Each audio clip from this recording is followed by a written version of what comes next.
Have you ever pushed away someone who genuinely cared about you and then felt lonely when they finally left? That's self-sabotage. And the scary part is, most people don't even realize they're doing it. You reply late on purpose, you overthink every message, you assume people will leave anyway, so you slowly destroy the connection before they get the chance to hurt you. If that sounds familiar, this video might explain your entire relationship pattern, because self-sabotaging relationships is not about being toxic. Most of the time, it's about fear of rejection, fear of abandonment, fear of not being enough. And today we're going to break down why your brain does this and how to stop. Let's start with the first reason. If you watch this video completely, let's start.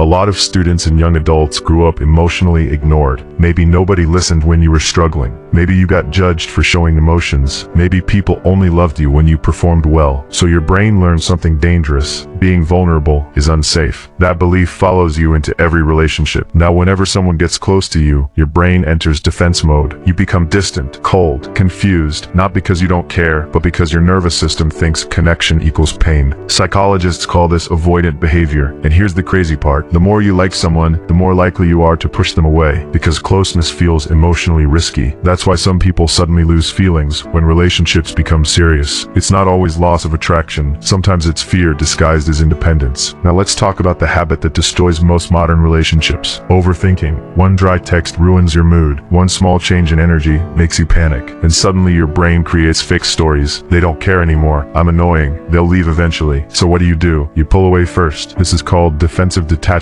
Your brain believes if I leave first, I can't get hurt. But this behavior creates the exact thing you fear: distance. And over time, people stop trying because they feel emotionally shut out. Listen carefully. Not every relationship fails because of lack of love. Sometimes it fails because two wounded people are trying to protect themselves, and maybe nobody ever taught you how to feel safe emotionally. Burnout, stress, academic pressure, comparison, loneliness. When your mind is exhausted, emotional regulation becomes weak. That's why after a long, tiring day, small relationship problems feel massive. Your brain already has too much mental load, so instead of communicating calmly, you avoid conversations completely. You ghost people, ignore calls, bottle up emotions, because emotionally, you're tired. And honestly, some people are not emotionally unavailable. They're emotionally overwhelmed. That line changed my perspective completely. Now, here's the important part. How do you actually stop? Step 1. Catch the pattern. Awareness changes everything. The next time you feel like pulling away, pause and ask, am I protecting myself or destroying something good? That one question can save relationships. Step 2. Stop assuming people can read your mind. Healthy relationships need communication, not mind games. Instead of disappearing, say, I've been emotionally overwhelmed lately. Simple, honest, mature. Most problems become smaller when spoken out loud. Step 3. Regulate your nervous system. This is science. When your body stays stressed all day, your emotional reactions become extreme.